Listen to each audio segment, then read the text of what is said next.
Hello. Maybe you have never heard of a Dullaghan? Some people hear of practically nothing else. People like Steve Denham, for example. Now, a Dullaghan is a sort of thing not precisely human, not elfin exactly. But if you get a Dullaghan mad, you're apt to remember it for the rest of your days. Yes, sir. Lights out.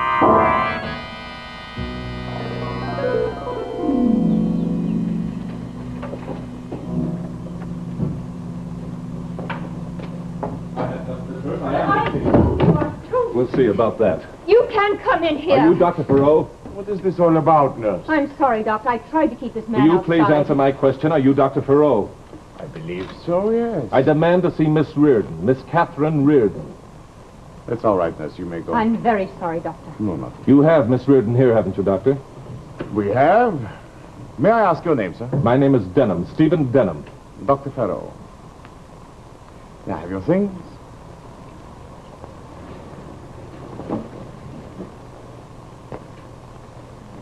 You are related to the patient, Mr. Denham? We're engaged. Will you tell me, please, why they wouldn't let me see her? My orders, Mr. Denham. But why, Doctor? Is there anything wrong with Kitty? That is what we ourselves are trying to find out. Kitty in a sanitarium? I don't get it. She's not insane. She's not even neurotic. Miss Reardon may not be demented, but she shows definite signs of instability. In what way? She appears to be suffering from a strange trauma. A hallucination, I believe you would call it. Tell me, how long have you known Miss Reardon? About 6 months, I guess. She was up home in Boston. She was working as a stenographer when I met her. When did you last see her? Over 10 days ago. Her father died. She came immediately to New York. How did you happen to follow her here? Well, I wrote several letters, tried to telephone her, couldn't reach her, so I followed her. I traced her up here. What do you know of her background, Mr. Denham? Not very much. She never talked about her background or her family. I didn't know she had a father until he died. I see. Doctor, will you please tell me what this is all about? Mr. Denham, did you ever hear of a Dullaghan? A what? Dullaghan. No. Miss Reardon never at any time mentioned to you Dullaghan? No. Why? What is a Dullagham? I would not know myself if I had not done certain research in the matter. A Dullaghan is a cousin to a leprechaun. It is a sort of mischievous elf or fairy found in Irish folklore.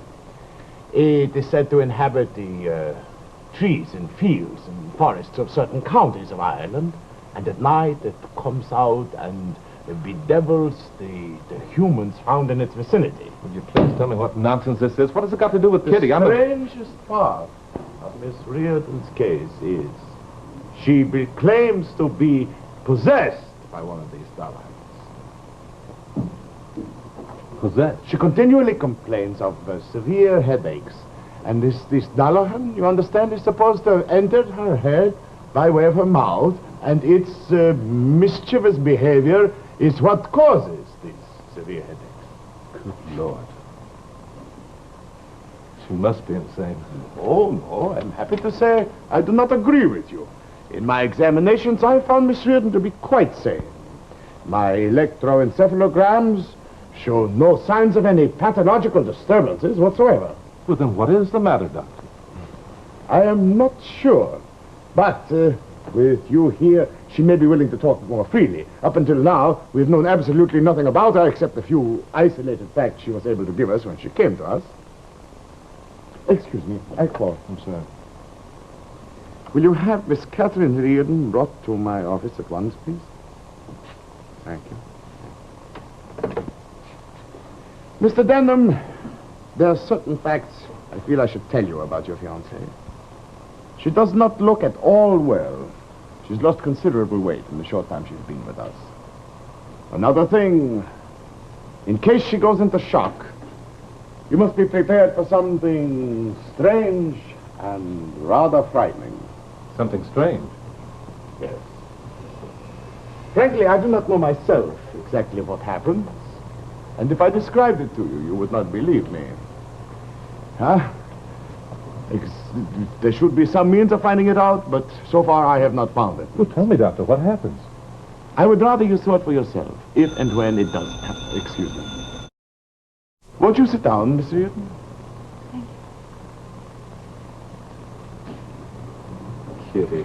Kitty, what is all this? What's happened? You shouldn't have followed me, Steve. You must go away. Forget me, for your own sake. Kitty, you've got to tell me. No, get back. You must do as I say, Steve. There's so much danger. Well, Kitty, tell me, what is the danger? Dullaghan. That's the silliest No, story get I've ever... back, I said. Could you tell us how this Dullagham happened to get hold of you? It was my father who had this Dullaghan. It possessed him when he was a young man back in Ireland. He lived in County Cork. One day when he was roaming the forests, he got lost. Night came and he lay down beneath a tree to rest. But he fell asleep. He must have slept with his mouth open. That's how the Dullaghan gets into your system without you realizing it. And you become possessed. The Dullaghan saw his opportunity and entered the body of my father. Papa was in torment till he died. Kitty, why haven't you told someone of this fear of yours before this? I never believed the story of the Dullaghan. Tell us, Miss Reardon, how do you explain the Dullaghan being in possession of you now? When I was at the wake, I saw Papa lying there cold and still, and I bent down and kissed him. The first time in my life. That's how I became possessed. The Dullaghan went from my father's body to mine. Father didn't lie. He was telling the truth. So am I. Oh, Kitty, this is the most fantastic story I ever heard. I know, but you must believe me. You must never see me again. Miss Reardon, before you go back to your room, I would like to make another electroencephalogram. Yes? No, I'm not insane, Dr. Oh, Farrell. please. I'm not insane. Miss Reardon, I have every reason to believe you. I need, however, for my records, yes? Please, ma'am. Very well. I'm so tired, I want to go back to my room. Yes, very soon, if you'll sit here now. Please, as soon as possible. Very quickly with it. Now. So. Just a little closer, please. Can you move this way a little bit? That's it. That doesn't hurt, no? Just relax. Be comfortable. There. Now, Mr. Denham, if you come over here, please. Of course. This may be of interest to you. Are you ready, Miss Reardon? Yes, Doctor.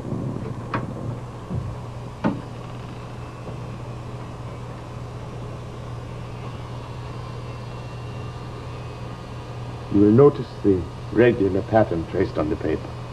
What does that mean?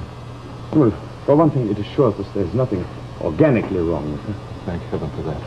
Yes, but Miss Reardon's case is a very complicated one. Still, there is hope. Listen, do anything. You hear? I don't want any expense spared. Doctor, what is it? I don't know. It's never acted this way before. Is it the machine? I don't think so. It's been checked recently. There must be some outside disturbance. Doctor, look. She's going into shock. Kitty! Shh.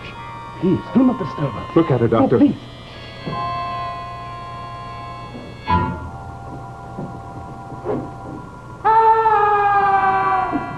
Try and get me out, you mortal. Try and get me out, you fool. Just try.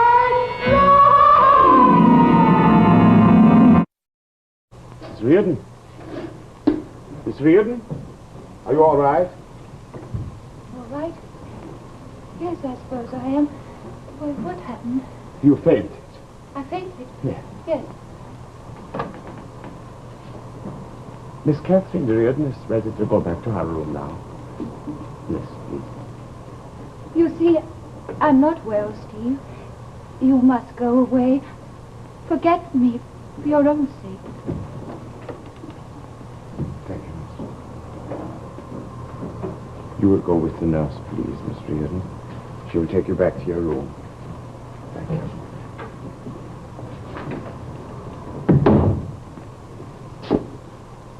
Doctor, this is incredible. I warned you, Mr. Denham. That voice, where did it come from? Well, that, of course, she does herself. But how? The only explanation I've been able to find is that she's learned to control the muscles of her throat. This is not at all unusual. Like ventriloquist? Yes, I know, but where did she learn it? That I don't know. We know nothing of her past. But that's what makes it so difficult to treat her. I'm certain, though, that her father is the key to her condition. Her father, and he is dead. Father. What have you there? His obituary notice. Oh? Patrick Riordan, 277 Trumbull Drive. Yes, but Mr. Denham, what can you hope to find? I don't know, Doctor. But I'm not going to give up Kitty that easy. I'll see you later. Yes, Mr. Denham, please, be good enough to let me know what you do discover. Oh, just a minute. Just a minute. Oh. There. Now, that's right. Yes, young man? Are you the landlady? Oh, yes. You want to see about the vacancy? Yes, if you please. All right, then. Come in. Thank you. Oh, I was just starting to clean up a little when you knocked. I'm sure you'll find the room satisfactory. They're large and clean, and the people here are awful nice folk. That sounds pretty good. Say, are you in show business? I usually rent to show people. Yes. As a matter of fact, I am. Oh, that's fine. Oh, sit down, young man. Sit down. Thank you. Oh, what's your line, Mr. Denham. Denham? Oh, acrobat? No, I'm an actor. Oh, well, isn't that nice? What show you working with? Well, I'm afraid I'm not working just at present, you see. How many of us are these days? No. I used to be in show business, too, you know. Were you? Madam Flora, I was billed as. Well. Oh, yeah, I even played the palace once. Oh, that was before your time. We had a mind-reading act. And my husband used to go down into the audience and pick up things, and I'd have to guess what they were. Well. Oh, he's dead now. God rest his soul. I saw it in the cards. I used to tell fortunes, too, you know, on the side. Did you? I was pretty good at it, if I do say it myself. Still am. Say, would you like me to tell you your fortune? Oh, no, thanks. I don't think Oh, come on, I know. You're down on your luck. Now, let's see now. What do the cards say? Oh, I used to thrill him with this one. Madam Flora, I didn't mention it to you, but your place here was recommended to me by an old friend. Pat Riordan? Pat Riordan? Yes. Oh, Lord. He lived here for years. Oh, my dear boy. Didn't you know? Oh, yes. I did hear. He died a couple of weeks ago. Yeah. Tell me, did you know him? I mean, very well. Oh, as well as anybody could, I suppose. He kept to himself all the time. A little cold for my taste. I understood he had a daughter. Oh, yeah, Catherine. Very pretty girl. Gee, I wonder whatever became of her. Oh, I don't know. She was always alone, poor child. Tell me, did Pat have any close friends that used to drop in occasionally? He certainly did not.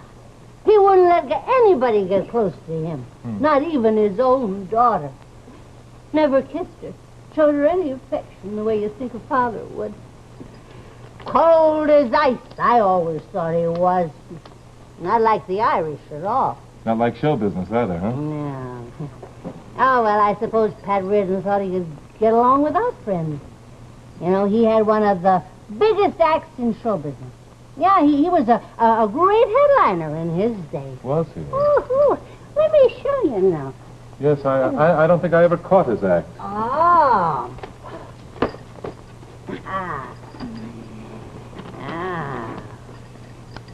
There was a ventriloquist. What did you say? A ventriloquist. You know, with the voice. Oh, yes, I remember now. Well, he was a remarkable artist. You really couldn't see his lips move. No, they made a wonderful pair. Him and Dullagham. Who did you say? Dullagham.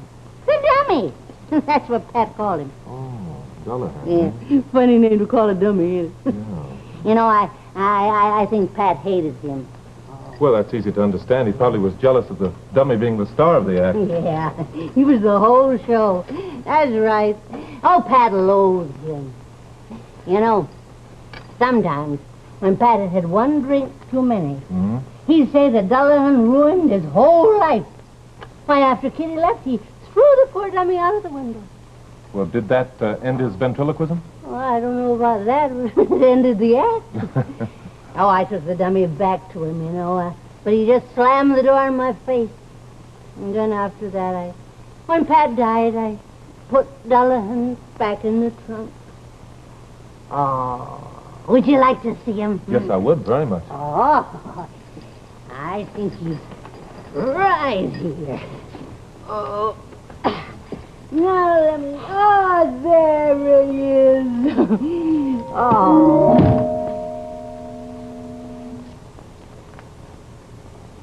Now, you know, for all their fights, I think that little fellow was closer to Pat Reardon than anybody else in his life. Madam Farr, will you tell me something? Well, yes. Do you think that Pat Reardon could have taught his daughter ventriloquism? Well, I guess maybe he could have, but I wouldn't want to swear to it. I see. Thanks. Well, Mr. Denham, well, what about the room? No, I don't think I'll need that now. Oh. Look, here. And thank you very, very much. Why are you going to stay here? Oh, dear, wouldn't you think he'd stay here as front control? Huh? No, I don't think he'd stay here as front control. No.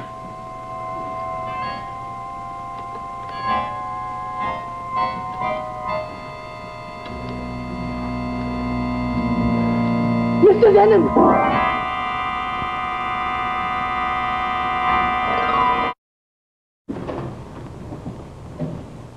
Steve, what are you doing here? The doctor gave me permission. I've got to talk to you, Kitty. There's nothing to say. You must go away and forget me, Steve. You must... No, Kitty, no. listen to me. There's nothing wrong with you. There's absolutely nothing wrong with you. I can prove I it. don't believe it. You're lying to me. You're trying to... You've got to believe it, darling. It's true. I just came from your father's house. My father? Yes. What were you doing there, Steve? There's nothing real about this Dullagham. I saw him. He's nothing but a piece of wood and plaster. An absolute dummy. You saw him? Yes. No, he's in my head. I can feel him. He's laughing Kitty, at you've got to me. listen to me. Do you remember what your father was? Do you? My father? Yes. No, I can't. He was a ventriloquist. Don't you remember, Kitty? A ventriloquist. I remember now.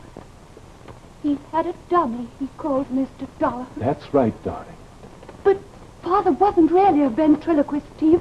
The voice the audience heard was the real Dullaghan, the spirit, the possessed Papa. Your father neglected you, and now you're taking a childhood hurt out on a dummy. I know now why he neglected me. He was trying to protect me from the Dullaghan. He never loved anyone in his life. As a child, he paid more attention to the dummy than he paid to you. No, it's not true. He did love me. That's why he stayed away from me. He was afraid the Dullaghan might get me. Kitty, that's what you want to believe. That's why you've made up this Dullaghan in your mind. It doesn't exist. It's just make-believe, to make believe your father loved you. But these headaches. Yes, seeing your father lying dead brought back all these old stories to you, darling. Oh, Kitty, you've got to let Dr. Farrell and me help you for both of our sakes. I want to believe you, Steve. Really, I do, but I'm so afraid. But, darling, there's nothing, absolutely nothing to be afraid of. If only I could be sure. Kitty, I'm not going to let you go. Please, darling, you're going to be all right. Am I, Steve? You bet you are. I do want to get well. Really, I do. Kitty, we're going back to Boston. We're going to get married, just the way we planned to do. I love you, Steve. Really, I do. Kitty, I'm not going to leave you. I'm not going to leave you till you're completely cured. No, Steve, don't ever leave me. Ever. Darling? What is it? My head. What's the matter? My head. No, darling. You mustn't. You mustn't think about it. Kitty, don't think about it. Don't think about it.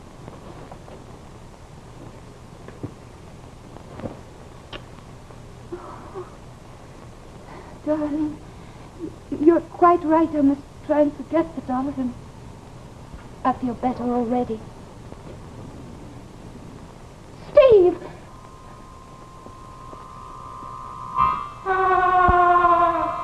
We'll see who's made of wood and plaster, me fine mortal. We'll see, we'll see, we'll see!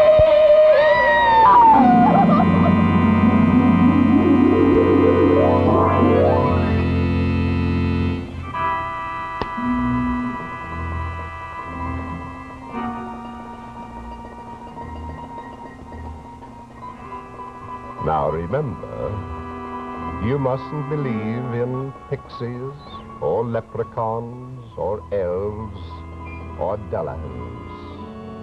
After all, Steve didn't.